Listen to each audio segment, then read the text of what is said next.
Hi friends, எல்லாருக்கும் வணக்கம். Welcome back to my channel. எல்லோரும் எப்படி இருக்கீங்க? நல்லா இருக்கீங்கன்னு நம்புகிறேன். இன்றைக்கி என்ன ரெசிபி பார்க்க போகிறேன்னா, அவியல் தாங்க செய்து காட்ட போகிறேன்.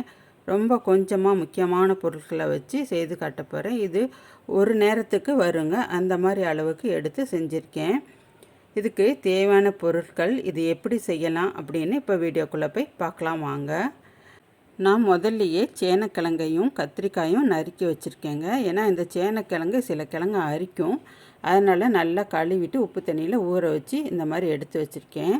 கத்திரிக்காய் இந்த சைஸுக்கு கட் பண்ணிக்கோங்க. கேரட்டு ஒன்று எடுத்துக்கோங்க. அவரைக்காய் எடுத்துக்கோங்க. எந்த அவரைக்காய் இருந்தாலும் பரவாயில்ல, உங்களுக்கு சீனி அவரைக்காய் இருந்தால் கூட போட்டுக்கறலாம். அடுத்ததாக வாழைக்காய் எடுத்திருக்கேன். இந்த வாழைக்காயில் ஒரு வாழைக்காய் தாங்க போட போகிறேன்.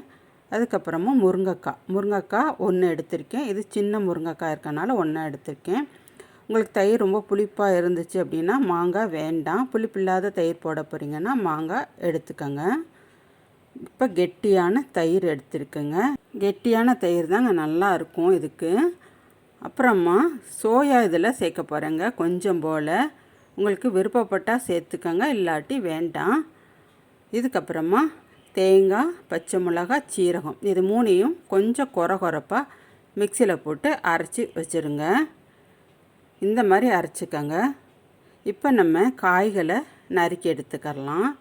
இதெல்லாம் ஒரே சைஸாக நறுக்கி எடுத்துக்கோங்க. இப்போ எல்லாத்தையுமே கட் பண்ணி எடுத்துட்டேங்க.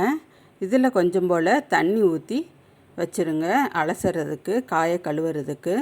இதில் கொஞ்சம் போல் சோயா பீன்ஸு சேர்த்துக்கோங்க. நீங்கள் நிறையா சேர்த்துட்டிங்கன்னா இந்த அவியலுடைய கலரே மாறிடும், அதனால் கொஞ்சம் போல் சேர்த்துக்கோங்க. இந்த மாதிரி நறுக்கி வச்சுருக்கேன் பாருங்கள். ஒவ்வொரு காயாக காமிக்கிறேன் பாருங்கள். ரொம்ப மெல்லிசாவும் நறுக்கி போட்டுட்டிங்கன்னா எல்லாம் குழஞ்சி போயிடும். கேரட்டு, சேனக்கிழங்கு, வாழைக்காய் இதெல்லாம் இந்த அளவுக்கு நறுக்கி எடுத்துக்கோங்க. இப்போ இதை ஸ்டவ் ஆன் பண்ணி தண்ணி ஊற்றி வேக வச்சு எடுத்துக்கிறலாம்.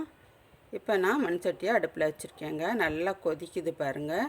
தண்ணியும் அளவாக வைங்க. ரொம்ப தண்ணி வச்சிங்கன்னா அந்த தண்ணியெல்லாம் வடித்து ஊற்றுற மாதிரி வந்துடும் பாருங்கள். வெந்துருச்சு காயெல்லாம். இந்த சமயத்தில் தாங்க உப்பு சேர்த்துக்கிறணும். நம்ம முதல்ல சேர்த்துட்டோம்னா காயெல்லாம் வேகாது. இதில் முருங்கைக்காயெலாம் இருக்குது, அதனால் இப்போ உப்பு சேர்த்துக்கிறேன். நல்லா பெரட்டி விட்டுருங்க, எல்லா இடமும் உப்பு பரவுற மாதிரி. இப்போ இதில் அரைச்சி வச்சுருக்க சீரகம், பச்சை மிளகாய், தேங்காய் இதை சேர்த்துட்டு இதையும் நல்லா மிக்ஸ் பண்ணி விட்டுருங்க. தேங்காய், சீரகம், பச்சை மிளகாயை நல்லா நைஸாகவும் அரைச்சி போட்டாலும் போடலாம், இந்த மாதிரி கொரப்பாக அரைச்சி போட்டாலும் நல்லாயிருக்குங்க. அது உங்கள் விருப்பம்தான். இப்போ எல்லா இடமும் படுற மாதிரி எல்லாம் மிக்ஸ் பண்ணி விட்டாச்சு. இந்த சமயத்தில் கெட்டியான தயிரை சேர்க்க போகிறோம் நம்ம. இப்போ ஸ்டவ்வை ஆஃப் பண்ணி விட்டுட்டேன். இருந்தாலும் மண் சட்டின்றனால அந்த சூடு இருந்துட்டு தாங்க இருக்கும். இப்போ இந்த மாதிரி கரண்டியில் 2 கரண்டி அளவுக்கு கெட்டியான தயிரை எடுத்து இதோட சேர்த்துக்கோங்க. சேர்த்துட்டு நல்லா அந்த சூட்டோடையே நல்லா மிக்ஸ் பண்ணி விட்டுருங்க. ரொம்ப தண்ணியான தயிராக இருந்தாலும் நல்லா இருக்காதுங்க. இப்போ பாருங்கள், நல்லா ரெடி ஆயிடுச்சு அவியல். இனி இதுக்கு தேங்காய் எண்ணெய் மட்டும் சேர்க்கணுங்க. சிலர் இதை தாளித்து விடுவாங்க, கடுகு சீரகமெல்லாம் போட்டு. அந்த சமயத்தில் அந்த தாளிப்பு வாடந்தாங்க இருக்கும், அதனால் நான் தாளிக்க போகிறதில்ல.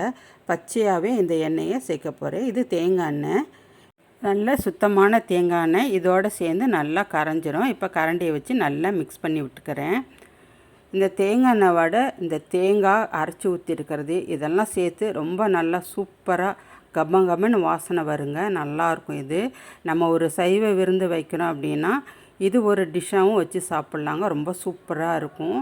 இன்னும் காய்கறிகளை நிறைய சேர்க்கும் போது அவியல் உங்களுக்கு கூட கிடைக்குங்க. நான் கம்மியான காய்கறி சேர்த்துருக்கனால இந்த அளவுக்கு இருக்குது. இது மாதிரி நீங்களும் வீட்டில் கண்டிப்பாக செய்து பார்த்துட்டு எப்படி இருக்குன்னு சொல்லுங்கள். சூப்பராக இருக்குது பாருங்கள் பார்க்கவே.